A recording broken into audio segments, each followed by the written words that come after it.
Alrighty guys, so we're going to set up our pinion depth. I'm going to show you a very easy way to do it, and it's more of a double check really, to make sure that the pinions, like this being a Spicer part, a Dana Spicer, this being a Yukon, they may be machined just a little bit different. Even if it's 1 or 2 thousandths, I'm somewhat of a perfectionist, so if I can get the pinion depth set to a plus and minus 1 or 2 thousandths from the center of the ring, to get the pinion depth set as perfectly as possible, that's obviously what I'm going to try and do. So the first thing I do is measure the old shim. Of course, we're going to zero out our caliper, and that's set on 0. So we'll measure out the old shim, the one that came out of the Jeep, and that's a 45 thousandths, it looks like. Yeah, it's a 45 thousandths shim. Yeah. So we'll write that down just so we have that data. We'll just say old shim is equal to 45 thousandths of an inch. Okay. And then what we'll do is we'll measure from the race down to my target. So I put a target on the plate, and that target is for this end of the caliper. So this end of the caliper goes in the target, and then I put the caliper perpendicular on the center line of the pinion, and then I just push down on the top here. And as I do that, I hold down on the bearing so I don't move the bearing, and then I just take a measurement here. So we'll go here, and we're right at 2854.55. So we go old shim plus, and we'll put old pinion. We're right at 2855, so 2.855 thousandths of an inch. Okay, which should give us a total of what? 2900.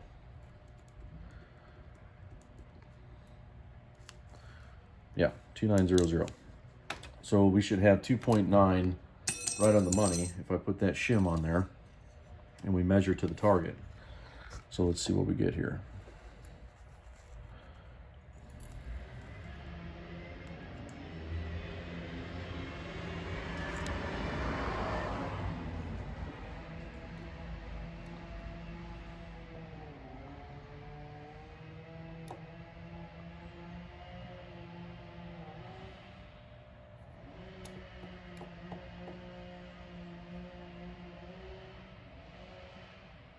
Yeah, that's pretty dang close. So nice. So that's within one, at least I'm reading within one, looks like 1.5 thousandths. So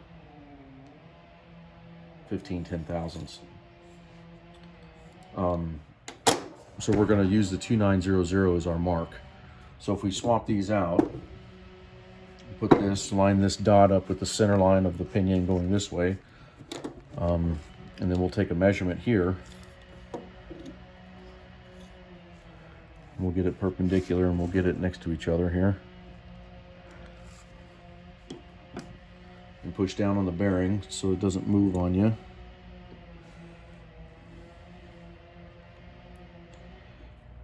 And we're going to take 3 different measurements.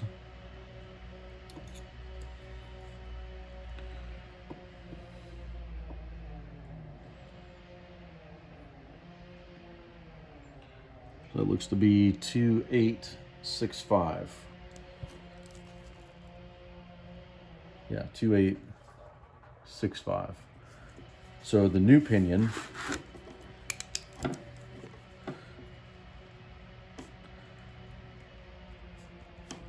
.865 inches. The Yukon pinion, according to this data, has a 10 thousandths difference, right?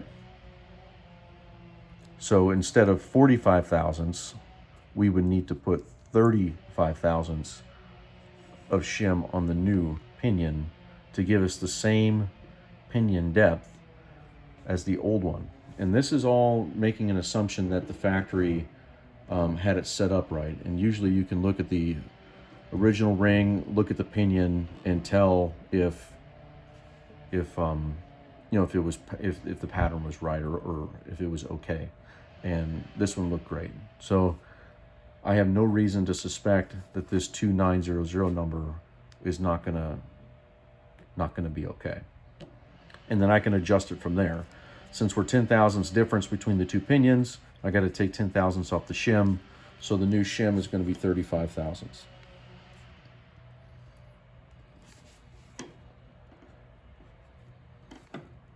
And this is going to be my starting point.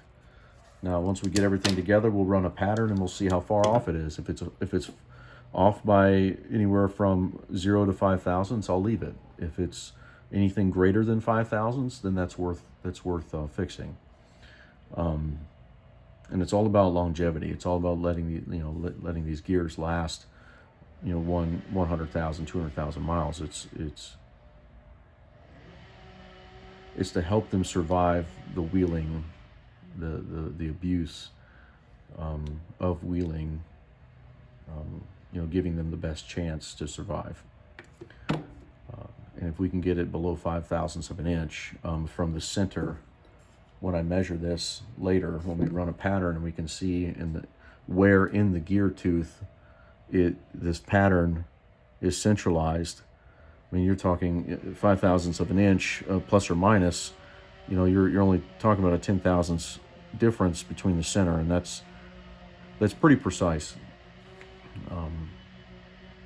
So that's where we're going to start, 35 thousandths. So the kit comes with shims for the small bearing and the large bearing, and it comes with shims for obviously for the pinion head. These shims, just like the ones that came out, go behind this race. So this is the old setup. I'm going to take 35 thousandths and I'm going to put it behind this race, and then I'm going to go hammer this race into the housing. So this will go, the shims will go into the housing, then this will get hammered into the housing, then the pinion will slide in through here. So let's find 35 thousandths worth of shim here. You don't want to use one shim that's 35 thousandths. You want to use some smaller shims, just so you have the option to take it out and adjust, by 5 thousandths here and there. So like that one is straight up 30 thousandths. I don't want to just use that plus a 5 thousandths. I want to see if I can, have a combination of a couple smaller ones.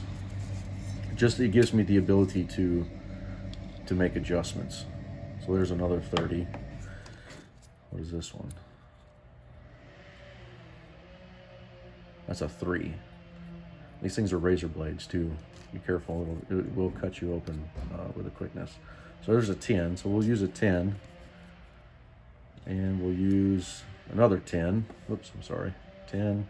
So there's two 10s, gives me 20. There's a 5, there's 25. There's another 5, there's 30. And there's another 5, so that gives me 35. And I'd rather have 35 thousandths in this many shims than 35 with one thick one and one 5 thousandth. This gives me the ability to adjust using the same shim pack, if I need to later. It gives me the ability to go up and down just easier. And this habit comes from, I'll do the same thing on the carrier. I'll use a bunch of shims on the carrier, so if I need to take 3 thousandths out of the right side and move it to the left side, it's a lot easier to adjust, a lot quicker too. All right, so I'm going to take my new shims, I'm going to take my race, and I'm going to go hammer these into the housing. And I'm going to take the new tail bearing as well, this guy, and I'm going to hammer this one into the housing. And then that way the housing's ready to accept the new head bearing, new tail bearing, and the new sleeve. So this sleeve will go on here like that. This bearing set will go in here like this. And then when we run the nut on, it'll squeeze all that together, and we'll have a new pinion set up. So let's go ahead and do that. Now, in order to hammer hammer these in, there's a special tool for pounding in bearing races. And I'll show you that.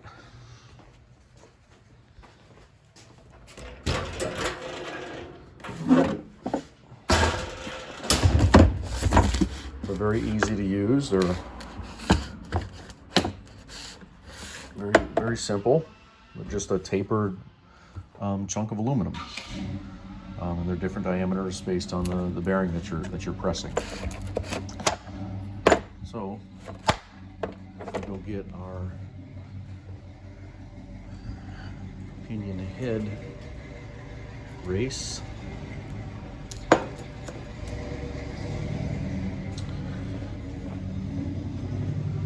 We can figure out which one we need here. So obviously too small. There's the biggest one I have, and it's a little bit too small, but that's actually going to work because the taper is actually still working. So that'll work. And the way you use this tool, let's see if I can get the phone to stand up here for a second. Grab the handle and you unscrew this piece. You very simply slide this in here, and then you put the nut or the bolt in here. Now, this handle is really short, okay? In order to get this and this in the housing and be able to hit it with a hammer, you have to get a little bit creative. So what I've done is I use a 1-inch socket, and I put it on here like that. And then I have a 1/2-inch drive extension. And then this is what I use to hammer the race in. However, when you hammer the races in, sometimes they don't go in straight. So in order to fix that, I use a brass drift, and you can hammer or tap around the race to get it about halfway in or so. And then once it's halfway into the housing, then you can use this, and then it's probably 5 or 6 hits and the thing's all the way in. That's the way I've done it for a long time, and it works like a champ. And these JL axles are no different when it comes to pressing in races. It does look like I'm gonna have to get another kit. No, this one will work. Yeah, that one's okay. It just looks small. It's the same one I used on the last set, on the last JL. But anyway, the brass drift is a very important piece. And make sure it's brass, because if you use anything steel, it will damage the race, or you have the possibility of damaging the race. And what you don't want to do is have it slip and then damage the race face. And then all you're doing is giving a pit or a scratch for dirt to sit in, and then it just eats the bearings up over time. Very similar to the carrier bearing that came out earlier in the earlier video. So let's go ahead and hammer these guys in.